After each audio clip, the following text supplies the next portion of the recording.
Bonjour à tous, on se retrouve aujourd'hui pour un nouvel épisode. Je veux juste comprendre pourquoi les médias peuvent-ils nous mettre en danger.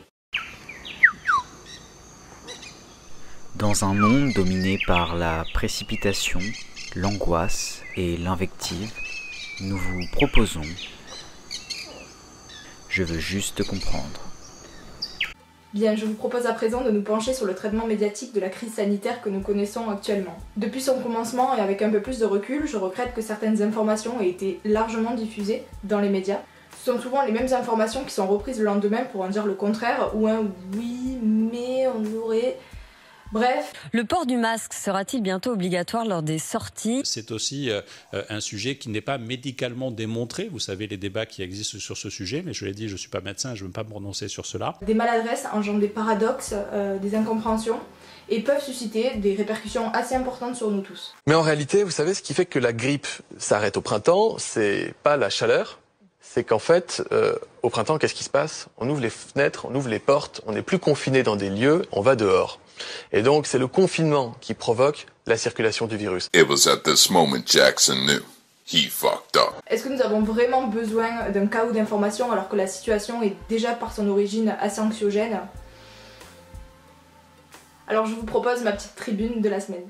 Je pointe du doigt la sphère médiatique d'avoir largement médiatisé les informations du professeur Raoult. Ses récentes recherches sur l'hydroxychloroquine permettraient de dire que ce médicament pourrait nous guérir du Covid-19.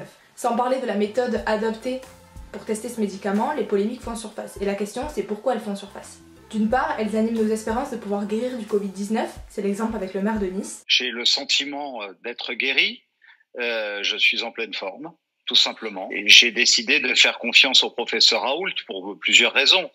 D'abord parce que je le connais bien. Sans en connaître les résultats sur le long terme. 2 Américains dans l'État de l'Arizona ont ingéré par automédication un produit contenant de la chloroquine, persuadé d'être ainsi sauvé du coronavirus. L'homme est décédé d'une crise cardiaque dans la nuit et sa femme est toujours dans un état critique. Elles restent des pistes de réflexion, mais ne sont pas avérées. D'autre part, cette étude scientifique a été lancée sur un échantillon de 1000 personnes. Est-ce que cet échantillon est suffisamment large pour certifier les résultats sur le million mondial d'infectés ? Enfin et surtout, elle pousse à l'automédication des patients qui sont atteints du Covid-19. Depuis le 13 janvier, la chloroquine est passée sur la liste des médicaments qui peuvent être délivrés sous ordonnance. Mais malgré le fait que la chloroquine peut être délivrée que sous ordonnance, on remarque que les stocks de chloroquine ont augmenté, que ce soit dans les pharmacies internes des hôpitaux ou médecins qui le prescrivent à leurs patients. En règle générale, ce médicament est prescrit pour des maladies que nous connaissons déjà, telles que le paludisme. Ici, bien qu'il y ait un accompagnement médical, on n'est pas certifié de la sécurité du patient dès lors qu'on ne sait pas les dosages ou on ne sait pas l'assimilation du médicament par le patient. Aux dernières nouvelles, nous devons attendre des essais cliniques européens pour pouvoir délivrer le médicament massivement. Je pointe du doigt ensuite le risque d'avoir présenté le déconfinement dans les médias, d'abord par région puis par tranche d'âge, alors que le pic de l'épidémie n'avait toujours pas été atteint ou venait tout juste d'être atteint. Parce qu'il faut penser au déconfinement par région. Le confinement semblait porter ses fruits puisqu'on remarquait une tendance assez stable, du fait qu'il y ait plus de sorties en service de réanimation que d'entrées. Mais la médiatisation de ce scénario et le fait d'avoir utilisé le terme de déconfinement a allumé toutes les envies de sortir et a entraîné une baisse de vigilance. Non, il ne s'agit pas d'archives d'avant le confinement. Ces images ont bien été filmées aujourd'hui à Paris. Les risques encourus lorsque nous sortons n'ont pas régressé, ils sont toujours là. Conscientiser que sortir de chez soi c'est un facteur aggravant pour la propagation de l'épidémie, ça ne veut pas dire mesure assouplie. Au contraire, les jours et les semaines qui arrivent sont déterminantes pour tempérer la propagation du virus en attendant qu'il y ait un médicament ou un vaccin qui puisse nous sortir de là. Aujourd'hui, c'est pas l'heure, oui, de se bécoter sur les bancs publics, mais c'est de rentrer à la maison, où on peut se bécoter d'ailleurs exactement de la même façon, je vous ferai remarquer. La presse propose des études de perspective en se basant sur nos voisins européens ou sur la Chine, alors que chaque pays adopte sa propre stratégie pour régler la crise. Il semble que le plus important est de comprendre les enjeux immédiats et d'arrêter les spéculations malvenues.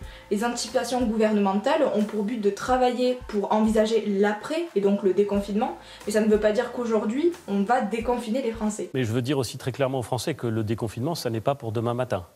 Et alors, cerise sur le gâteau, c'est quand France Info ou d'autres journaux ont sorti et ont publié « Est-ce vrai que la nicotine pourrait nous protéger du Covid-19 » Je ne sais pas si je suis la seule ou pas, mais rien que le titre est préjudiciable. Quand on lit ce gros titre sans avoir lu l'article, des évidences peuvent s'imposer et on peut se dire « Fumer diminue les risques d'attraper le Covid-19 ».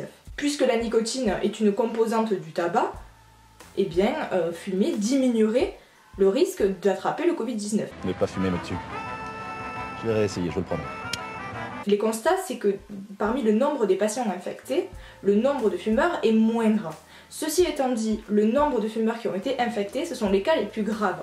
Donc le tabac serait un facteur aggravant par toutes ces autres composantes, mais il y a des études spécifiques sur la nicotine qui sont faites par des chercheurs chinois ou américains, mais qui restent des études. Les liens de causalité ne sont pas démontrés, donc réfléchissons scientifiquement et stoppons les faux semblants aucunement démontrés et purement spéculatifs pour se concentrer sur l'essentiel. Je vous souhaite une très belle journée et je vous remercie d'avoir regardé cette vidéo. Soyez confinés et force à Mattei.